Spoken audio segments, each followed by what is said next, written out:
जिस तरह हमारी लाइफ का एक बहुत ही इंपॉर्टेंट पार्ट है हमारी इनकम, सेम इसी तरह कंपनी के सर्वाइव करने के लिए उसका बहुत ही इंपॉर्टेंट पार्ट है उसकी इनकम। तो आज हम टोयोटा मोटर्स, जो कि इंडस मोटर के नाम से ऑपरेट करती है पाकिस्तान में, उसको एनालाइज करेंगे। हम इसकी इनकम स्टेटमेंट में statement of profit and loss को 13 इयर्स के लिए एनालाइज करेंगे, जिससे हमें पता चलेगा कि ये कंपनी 30 इयर्स की इन्वेस्टमेंट करने के काबिल है भी कि नहीं। Basically income statement accrued method पर बनाई जाती है। एक्रूड मेथड का मतलब है कि जो उधार पर सेल्स की जाती है कंपनी की, वो भी स्टेटमेंट में ऐड की जाती है। बेसिकली इनकम स्टेटमेंट हमें बताती है कि कंपनी ने कितना प्रॉफिट जनरेट किया, कंपनी के कितने कितने एक्सपेंसेस आए, and at the end company profit में गई है या लॉस में। तो ये सब हमें इनकम स्टेटमेंट ही बताती है। अगर आप बिल्कुल न्यू है, फ्रेशर हैं, कि आपको एनालिसिस का पता नहीं, तो सबसे पहले आप इनकम स्टेटमेंट की इस वीडियो को देखें, जिसका लिंक डिस्क्रिप्शन में मौजूद है।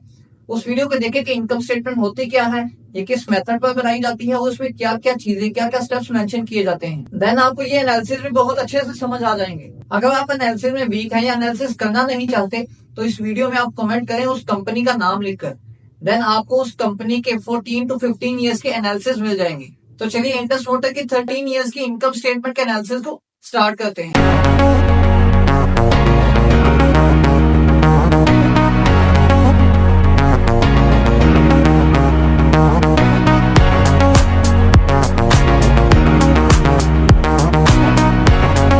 तो अब हम आ गए हैं स्क्रीन पर, जिसमें हम देखेंगे कि जो इनकम स्टेटमेंट है, statement of profit and loss, ये इंडस मोटर की, जो कि टोयोटा मोटर है, टोयोटा मोटर कंपनी की जो इनकम स्टेटमेंट है, इसमें 2012 से लेकर 2023 तक के एनालिसिस करेंगे। तो फर्स्ट ऑप्शन जो आता है वो है revenue from contracts with customers. Sometimes कुछ जो इनकम स्टेटमेंट्स है उसमें नेट सेल्स भी आ जाता है, और समटाइम्स जस्ट टर्नओवर भी लिखा जाता है।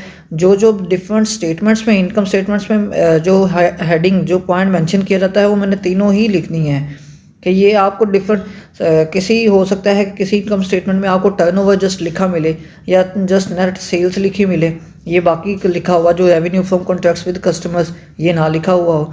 तो हर जो कंपनी है की स्टेटमेंट होती है, जो एनुअल रिपोर्ट है, वो उसके जो एक ही बेस पर बनाई जाती है, लेकिन उसमें जो वर्ड्स हैं वो थोड़े बहुत मुख्तलिफ होते हैं, लेकिन मीनिंग एक ही होता है। तो ये जो revenue from contracts with customers या नेट सेल्स या टर्नओवर है, ये है कंपनी का रेवेन्यू। मीन के कंपनी ने अपने जो पार्ट्स, जिस तरह ये ऑटोमोबाइल की कंपनी है इंडस मोटर, इसने गाड़ियां सेल करके जितना रेवेन्यू जनरेट किया, स्पेयर पार्ट्स सेल करके जितना रेवेन्यू जनरेट किया, वो कंपनी ने इसमें मेंशन किया है।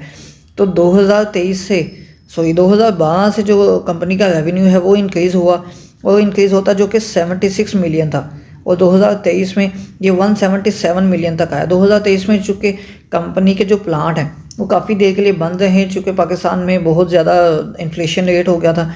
लेकिन जो 2022 देखें, 2022 में कंपनी ने 275 मिलियन का जो रेवेन्यू जनरेट किया था, जो कि बहुत अच्छा था। 2023 में जस्ट इन्फ्लेशन रेट्स की वजह से जो कंपनी की सेल्स है, जो कंपनी का रेवेन्यू है, वो गिरा। अदरवाइज़ कंपनी इस हवाले से बहुत अच्छी है। उसके बाद आ जाती है कॉस्ट ऑफ सेल्स।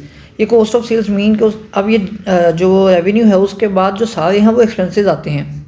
बेसिकली यहाँ पे मैं एक चीज़ क्लियर करता चलूँ कि जो रेवेन्यू, जो एक्सपेंसेस आते हैं, वो ब्रैकेट में मेंशन किए जाते हैं, जिस तरह के जो स्टेटमेंट्स होती हैं उसमें। और जब एक्सेल में, ये मैंने फॉर्मूले का यूज़ किया हुआ है, एक्सेल में जब आप पेस्ट करते हैं तो ऑटोमेटिकली माइनस में आ जाता है। तो मैं इनको हाईलाइट कर दूंगा ताकि आपको आसानी हो। ये जो जितनी भी हाईलाइट अमाउंट है ये सारी माइनस में है। तो 2012 पे जाते हैं, जो कॉस्ट ऑफ सेल्स है, ये कंपनी का एक्सपेंस है। ये जो 70 मिलियन है कंपनी का जो कॉस्ट ऑफ सेल्स, मीन के कंपनी का जो एक्सपेंस है, रेवेन्यू में से उसको माइनस करें तो एंड पर ये अगर सब हम देखें, सबका जो रेवेन्यू है उसके बाद जो एक्सपेंसेस हैं वो सारे इसमें मेंशन किए हुए हैं, जिसमें अगर हम माइनस करें जो कॉस्ट ऑफ सेल्स है, मीन के कंपनी के जो एक्सपेंसेस है उसको, तो हमारे पास निकल के आता है ग्रॉस प्रॉफिट, जो कि ये मैंने हाईलाइट कर दिया। ये ग्रॉस प्रॉफिट है, ये कंपनी का 2012 से लेकर 2023 तक इसको देखते हैं, जो कि 6.5 मिलियन था 2012 में, और ये इंक्रीज़ होता 2022 में। चूँकि मैंने आपको बताया जिस तरह कंपनी का रेवेन्यू बहुत अच्छा था, उसी तरह ही कंपनी का जो ग्रॉस प्रॉफिट है वो बहुत अच्छा था, 18.4 मिलियन। लेकिन उसी तरह ही 2023 में प्लांट्स की शटडाउन की वजह से, इन्फ्लेशन की वजह से इनके जो प्रॉफिट, चूँकि इन्फ्लेशन रेट बहुत ज़्यादा हो गई, जो व्हीकल्स थे उन पर टैक्सेस लग गए, उसकी वजह से जो कंपनी के जो प्रॉफिट थे, अगर एक कार सेल करके कंपनी को 2 लाख प्रॉफिट होता था, वो टैक्सेस की वजह से कंपनी को 1.5 लाख होने लग गया। तो इस वजह से भी कंपनी का जो प्रॉफिट है वो डिक्रीज़ हुआ। तो इसी तरह ये जो 2022 में 18.4 मिलियन कंपनी का जो ग्रॉस प्रॉफिट था, 2023 में वो कम होकर 7.9 मिलियन रह गया। तो चूँकि ये सिर्फ एक कंपनी का नहीं, बाकी जो ऑटोमोबाइल की कंपनीज थी सबके साथ हुआ, तो इसीलिए यहाँ पर कोई पॉइंट आउट करने वाली बात नहीं है। तो फिल वक्त ये कंपनी ठीक है, क्योंकि हमने रेशियोज़ को भी कैलकुलेट कर लिया हुआ है, वो रेशियोज़ को भी देखकर बहुत अच्छी कंपनी लग रही है और आप इसमें इजीली इन्वेस्ट कर सकते हैं, वो भी एक लॉन्ग टर्म के लिए। अगर आपने वो रेशियोज़ की वीडियोज़ नहीं देखी, उस वीडियो को मैं लिंक डिस्क्रिप्शन में दे दूँगा, आप उस वीडियो को भी देखें कि कंपनी की रेशियोज़ कहाँ पर फॉल कर रही हैं, कंपनी कैसा बिहेव कर रही है। उसके बाद आ जाते हैं मज़ीद 3 एक्सपेंसेस, जो कि है distribution expenses, administrative expenses and other operating expenses. तो ये जो बेसिकली तीनों एक्सपेंसेस है, इसमें कंपनी के जो व्हीकल बनाने पर या स्पेयर पार्ट्स बनाने पर जितने भी एक्सपेंसेस आए हैं, टोटल एक्सपेंसेस इसमें ऐड किए गए हैं। कि कंपनी की अगर गाड़ी है, उसको आपने एक जगह से दूसरी जगह पे भेजना है, तो कंपनी की डिलीवरी का खर्चा, इसी तरह एडमिनिस्ट्रेटिव एक्सपेंसेस के आपके सारी लेबर का खर्चा, सब चीज़ें बेसिकली जो कॉस्ट ऑफ सेल्स है, ऊपर वाला ऑप्शन, ये कॉस्ट ऑफ सेल्स, ये रॉ मटेरियल्स वगैरह, इनके जो एक्सपेंसेस है वो इसी में ही ऐड किए जाते हैं। बाकी सारे एक्सपेंसेस इसमें आ जाते हैं कि जिस तरह कंपनी ने अपने एम्प्लॉयज़ की ट्रेनिंग करवानी होती है, इसी तरह और जो काफ़ी एक्सपेंसेस है वो सारे इसमें आते हैं, अदर ऑपरेटिंग एक्सपेंसेस भी इसी तरह। अब ये जो तीनों एक्सपेंसेस हैं, इन तीनों को हम प्लस करके जो लास्ट वाला पॉइंट आ जाता है, ये हमने पूरे इन एक्सपेंसेस को प्लस किया है। आप इसको 2012 से लेकर ऑनवर्ड देख सकते हैं। इसको जब प्लस करेंगे, इसको प्लस करने के बाद जो ग्रोस प्रॉफिट होगा, हम ग्रोस प्रॉफिट को इस जो रेवेन्यू, ये जो टोटल एक्सपेंसेस है, इनमें से माइनस करेंगे, जो कि हमने तीनों एक्सपेंसेस प्लस करके नीचे अमाउंट लिख दी सिर्फ आसानी के लिए। तो इसको हम ग्रोस प्रॉफिट से टोटल जो माइनस करेंगे एक्सपेंसेस को, तो हमारे पास उसका जो टोटल आ जाएगा, जो प्रॉफिट बाकी बचेगा, वो है 3.43 मिलियन, जो कि 2023 में था। लेकिन इसी तरह अगर 2022 में देखें, वो 13.8 मिलियन था। कंपनी के जिस तरह देखें कि एक्सपेंसेस उतने ही हैं, कंपनी का रेवेन्यू देख लें, 2022 और 23 में बहुत ज़्यादा डिफरेंस है। लेकिन जो कंपनी के एक्सपेंसेस है वो एज इट इज़ ही हैं कि कंपनी ने 2022 में इतना 275 मिलियन जो है वो रेवेन्यू जनरेट करके कंपनी को 4.5 मिलियन जो एक्सपेंस हुआ, जो अदर एक्सपेंसेस या डिस्ट्रीब्यूशन एडमिनिस्ट्रेटिव एक्सपेंसेस हुए, तो ओवरऑल जो थे।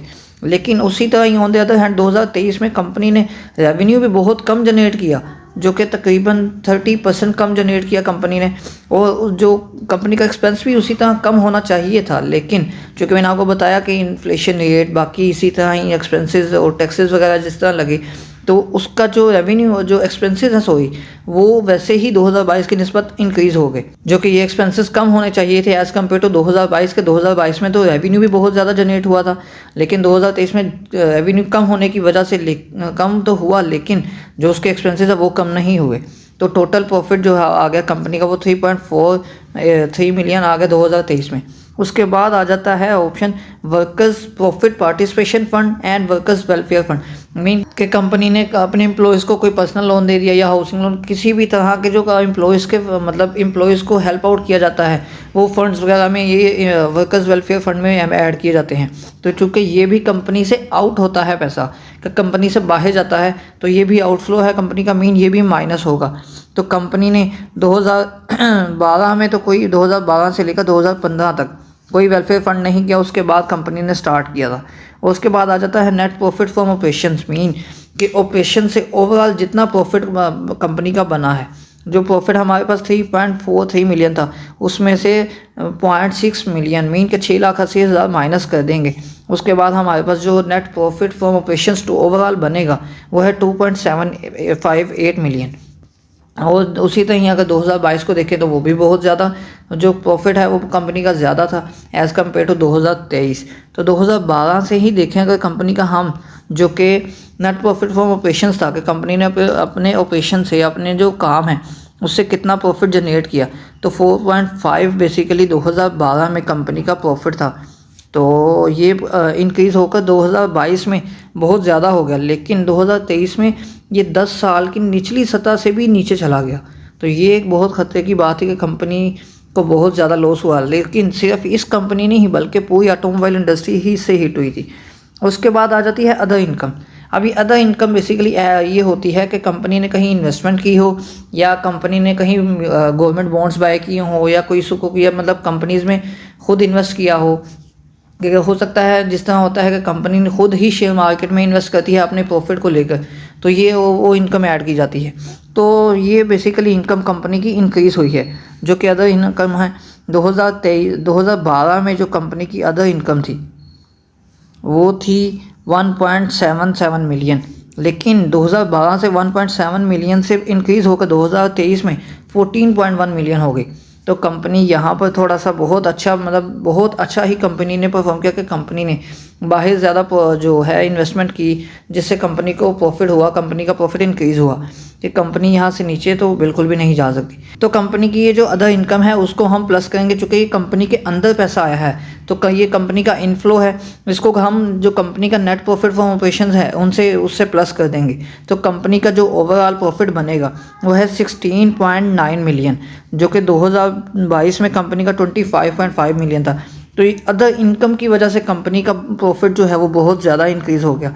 उसके बाद आ जाती है finance cost and bank charges. अब बेसिकली ये वो है कि कंपनी ने जितनी भी ट्रांजैक्शंस करनी होती है, फॉर एग्जांपल आप किसी कंपनी में जॉब करते हैं तो कंपनी आपका जो बैंक अकाउंट ओपन करवाती है, एंड इसी तरह जिस तरह बैंक हमें भी चार्ज करता है अपने कार्ड पर, अपनी चेकबुक पर कि एनुअल फ़ी चार्ज की जाती है, इसी तरह जो बैंक है वो कंपनीज़ को भी चार्ज करता है।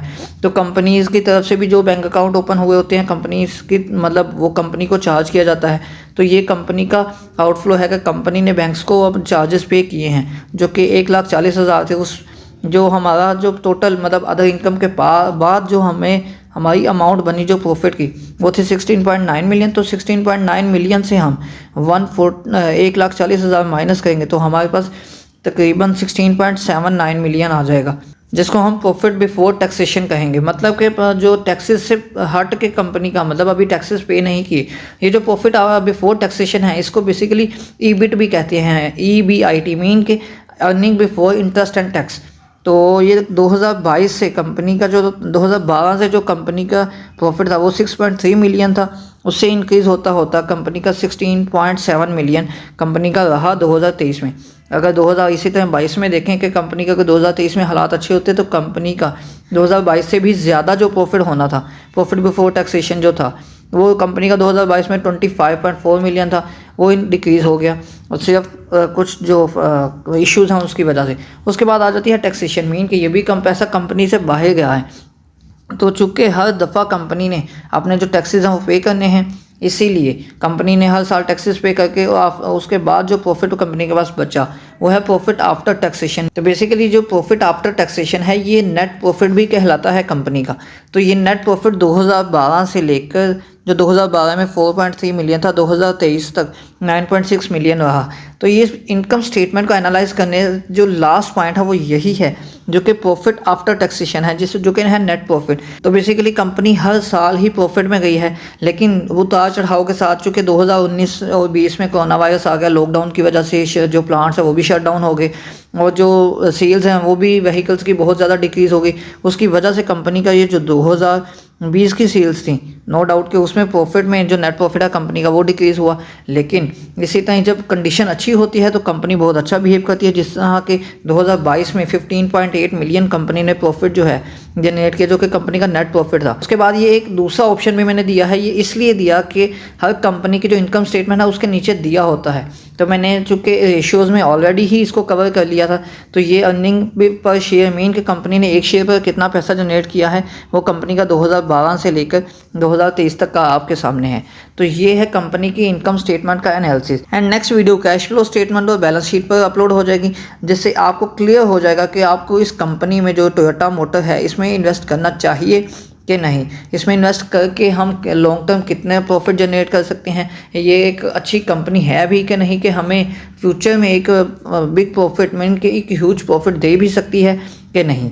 आपको वीडियो अच्छी लगी वीडियो को लाइक कर दें, और इसी तरह के अपनी कंपनीज़ को एनालिसिस करने के लिए आप अगर एनालिसिस नहीं कर सकते आप वीडियो में कमेंट करें उस कंपनी का नाम लिखकर, आपके लिए वो जो कंपनी है वो भी 10 से 15 साल के लिए एनालाइज की जाएगी और वीडियो चैनल पर अपलोड की जाएगी सिर्फ आपकी आसानी के लिए। आप वीडियो को लाइक कर दें और दूसरों की हेल्प के लिए शेयर लाजमी करें।